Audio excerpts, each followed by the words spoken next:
Hello and welcome to Simply Solo Playthroughs. This is a print and play edition taking a look at my current build and where I'm currently at in it. And of course, you need your print and play stuff. I'll be honest, I don't use these very often. I am far more likely to use X-Acto knives and good old rulers. Far more accurate, far easier to do, and much easier to do. One of the two things I do have that are really nice. This is one. This is my cutting that allows me. That's how you replace it, right there.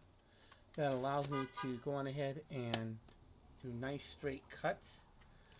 Do have to do some holding on it, but that's okay. And of course, to make cars look really good, you need to have a cornering. This is the Komatsu Pro. This is, there we go. This is by far the best cornering device I've ever owned, and I've had about 3 or 4 of them. Obviously, I'm not building Boulder Dash. This is my game. This is got this from Goodwill. It is just the box, and it will be spruced up soon.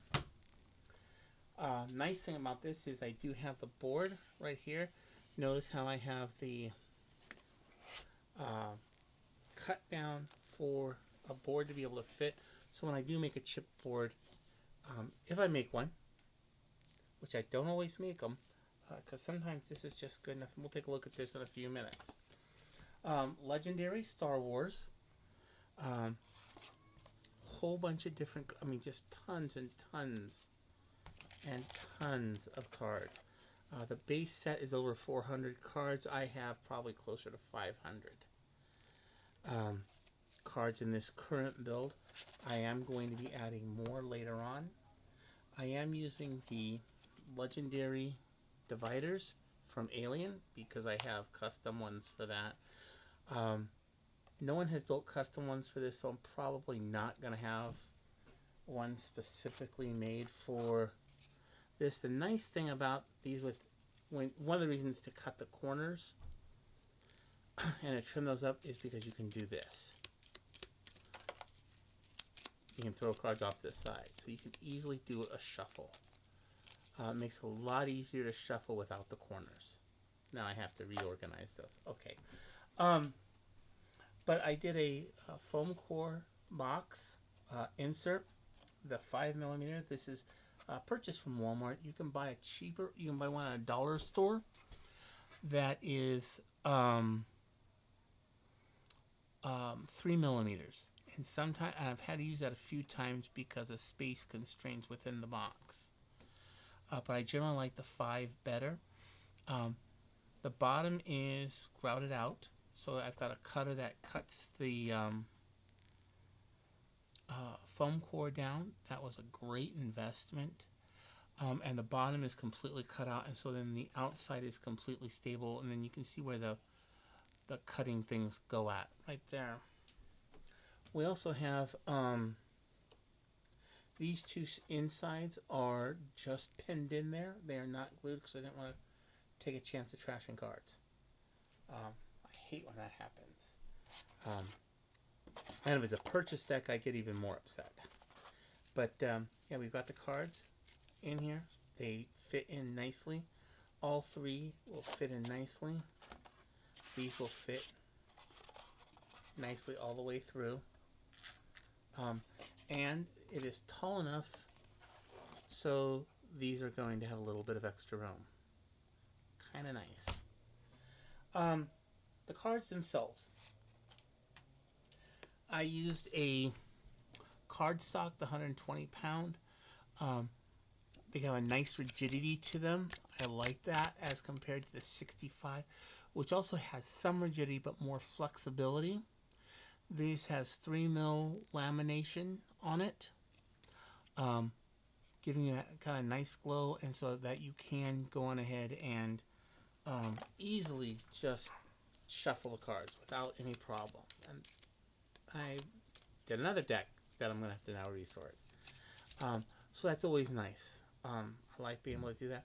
I don't do that. I don't rifle cards. Um, the 28 pound you can use, but it becomes really flimsy even with the lamination. Um, but it is nice if you have real space constraints. And I decided to do lamination. I had all 49 pages of this, and I decided to do the lamination over the uh, sleeving. And the reason I did that was because I wanted to do the backs. I like having the backs. Um, Nothing says good looking card set like if you have the backs. And I'm going to be playing this fairly soon. Still need to sort it, need to do a few more things. Let's take a look at the board real quick. The board, I used a program called Split Pick, I think it is. It is on the Apple App Store. This is a 6-fold mat. Um, so it opens fairly easily, just like that, and it also stores nicely right in the box. And I make chipboard, it'll end up looking something like this, which is always kind of nice. I like this chipboard stuff, and it does it really nice. And the nice thing about the chipboard is the putting these two parts together is done right here.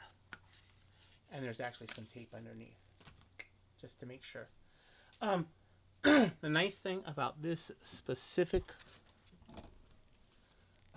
board is I got it large enough that everything fits.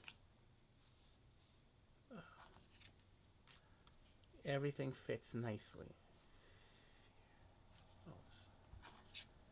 Anger, whatever. Okay, but everything fits just real nicely on it, and I can go on ahead and do all this kind of stuff. So it's all going to fit nicely, which is a great thing.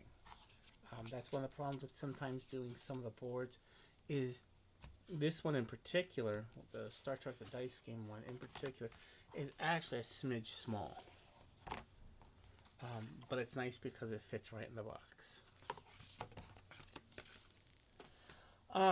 So this has been Simply Solo Playthroughs.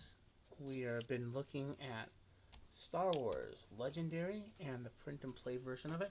There will be a copy of a link to the Board Game Geek where it's at. It is a huge file. 137 megabytes for a print and play is monstrous. There are 5 big box games in it. This is just the first one with the base. And as one person pointed out, I've got plenty of room for expansion, which I'm going to do the Hoth expansion next. And that's going to go over here. So who knows what I'll finally end up with, but this is, I can't wait to play this. So please like, subscribe. Simply Solo Playthroughs, the print and play version. And I hope you have a great day and enjoy the gaming hobby.